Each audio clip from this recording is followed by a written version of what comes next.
बिल्डिंगमधल्याच एका ताईची डिंकाच्या लाडूची ऑर्डर होती.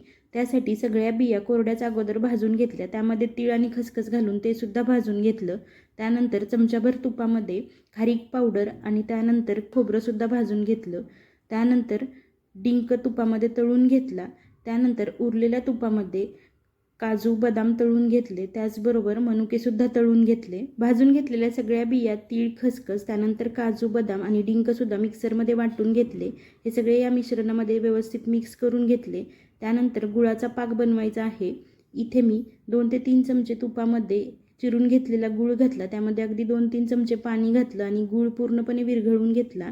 त्यामध्येच 1 चमचाभर सुंठ पावडर घालून व्यवस्थित मिक्स केलं आणि हे सगळं या ताटामधल्या मिश्रणामध्ये घालून पटकन व्यवस्थित मिक्स करून घेतलं आणि याचे आता गरम गरमच लाडू बांधायचे आहेत. ज्या ताईला हे डिंकाचे लाडू हवे होते तिची नुकतीच डिलिव्हरी झालेली आहे.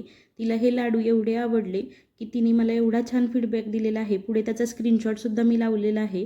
हे लाडू खाऊन तिचे दूधसुद्धा थोडे प्रमाणात वाढले. ती मला म्हणाली की आता माहेरी जाणार आहे तर आईलासुद्धा याच प्रमाणामध्ये लाडू करायला सांगते.